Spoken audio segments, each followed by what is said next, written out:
जय हिंद, वंदे मातरम। आप सभी गुरुजनों को मेरा कोटि कोटि प्रणाम। बंधु, आज के इस वीडियो में एक बहुत दर्दनाक, बहुत दुख भरी, एक बहुत बड़ी हादसा कह सकते हैं। झारखंड की एक सहायक अध्यापिका हम सबों के बीच में नहीं रही। झारखंड में सहायक अध्यापकों का जीवन खतरे में। हाँ मित्रों, झारखंड सहायक अध्यापक का जीवन खतरे में। एक जीता जागता उदाहरण, साक्षात प्रत्यक्ष प्रमाण। जैसे ही यह अखबार व्हाट्सएप के माध्यम से देखे, अंदर से दिल हिल गया, मन भारी हो गया, आत्मा दुखी हो गया। इसी भारी और इसी दुखी मन से आप सबों के बीच में मैं बताना चाहता हूँ कि संघर्ष मोर्चा या सहायक अध्यापक सरकार से अनुकंपा का लाभ क्यों मांगती है, अनुकंपा का लाभ किसके लिए लाभकारी होगा और ज़रूरी क्यों है। यानी कमाने वाला एक और पूरे परिवार को बीच मझधार में छोड़ देने के बाद ये अनुकंपा का लाभ वरदान साबित होता। लेकिन झारखंड सरकार इस बात को समझ नहीं पाती है, क्योंकि उन्हें एसी का हवा खाना है, महंगा गाड़ी में घूमना है। उनके परिवार को कभी दुख दर्द का सामना नहीं करना पड़ता है। तो मित्रों, आइए जानते हैं कि सहायक अध्यापक के साथ कौन सा घटना घटा। ये सरकार के पास भी जवाब नहीं है, ना हम लोगों के पास जवाब है। ये घटना रामगढ़ की है। स्कूल में पढ़ाने पहुंची सहायक अध्यापिका का शव खेत में पड़ा मिला। मित्रों, कितना दर्दनाक घटना है कि स्कूल में पढ़ाने पहुंची और उसका शव कहाँ मिलता है, तो खेत में मिलता है। इतने निर्दयी और इतने निडर हो गए हैं। मध्याह्न भोजन कराने के बाद, यानी एक टाइम अटेंडेंस भी बना ली, बच्चों को पढ़ा भी ली, और मध्याह्न भोजन के बाद स्कूल में नहीं दिखी सहायक अध्यापिका, और एक ही अध्यापिका के भरोसे चल रहा था स्कूल। यानी इस स्कूल में वो मैम अकेले थी। तो आइए जानते खबर को विस्तार से। थाना रजरप्पा थाना क्षेत्र के 9 प्राथमिक विद्यालय बिजली बांध की सहायक अध्यापिका उमा कुमारी 47 वर्ष की शव शुक्रवार को विद्यालय के समीप खेत में मिला। यानी उसके खेत के बगल में शव मिल जाता है। सुकरीगढ़ा की रहने वाली थी। सूचना पाकर रजरप्पा थाना प्रभारी नवीन प्रकाश पांडे और सब इंस्पेक्टर अशोक कुमार दल बल के साथ वहां खेत में पहुंचते हैं और सब को अपने कब्जे में लेते हैं।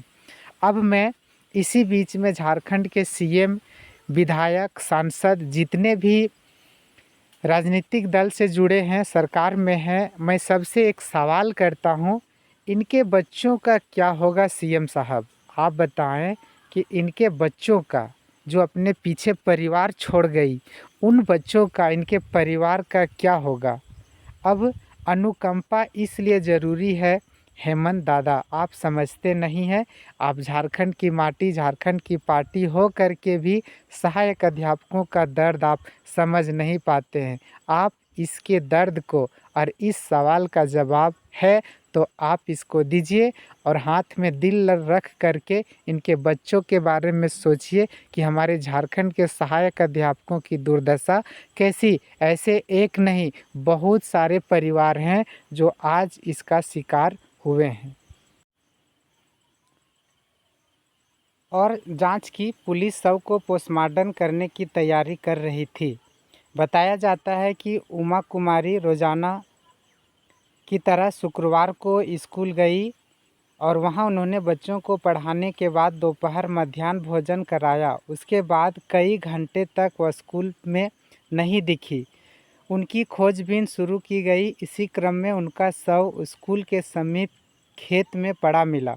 ग्रामीणों ने शव को उठाकर स्कूल में रख दिया। इसके बाद पुलिस और शिक्षा विभाग के अधिकारियों को घटना की सूचना दी गई। थाना प्रभारी श्री पांडे ने बताया कि प्रथम दृष्टया मृत्यु गिरने से प्रतीत हो रही है। यानी प्रशासन का कहना है कि वो गिर गई थी, जिसके कारण उसकी मृत्यु हो गई, लेकिन पोस्टमार्टम रिपोर्ट आने के बाद ही मामले का खुलासा हो पाएगा। बताते चलें कि उमा कुमारी के पति की मृत्यु पूर्व में ही हो चुकी थी। एक पुत्र और 2 पुत्रियां हैं। ग्रामीणों में भी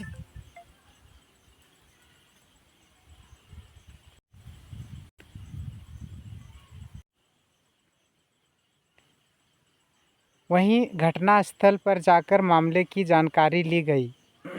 तो मित्रों, पुलिस के तरफ से ये बयान आ रहा है कि शिक्षिका की मृत्यु गिरने से हुई, लेकिन पोस्टमार्टम का रिपोर्ट आने के बाद ये खुलासा हो ही जाएगा। तो अब देखना है। ग्रामीणों ने बताया कि इस स्कूल का संचालन सहायक अध्यापिका उमा कुमारी के भरोसे ही हो रहा था।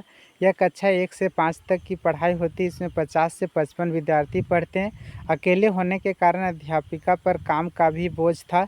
विद्यालय में 4 दीवारी भी नहीं है। ग्रामीणों ने अध्यापिका के आश्रितों पुत्र को अनुकंपा के आधार पर नौकरी देने की मांग की है। अब समझ में आया कि इस अध्यापिका के परिजनों का, इनके बच्चों का, इनके परिवार का क्या हानि। इनके बच्चों का बाप का भी साया उठ गया है और माँ का भी साया उठ गया। ये इतना दिन तक सेवा की, अब इसे सरकार के तरफ से एक सुई की नोक के बराबर कुछ नहीं मिलेगा। इसीलिए आप देख पा रहे हैं कि सहायक अध्यापकों का जीवन खतरे में है। एक मजदूर से भी इसकी जीवन शैली कुछ भी नहीं है।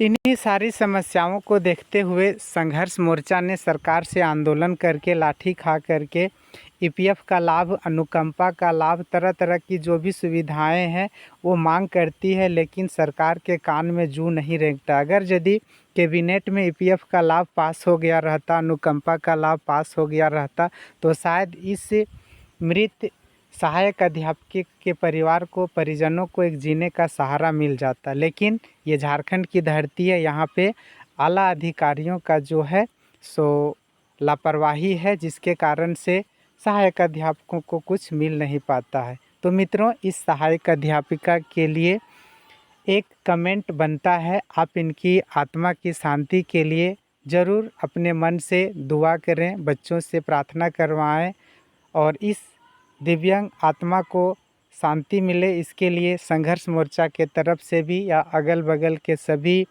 सहायक अध्यापकों से मैं मदद की उम्मीद रखता हूँ। जय हिंद, वंदे मातरम। भारी मन से आज आप लोगों के बीच से विदा लेता हूँ।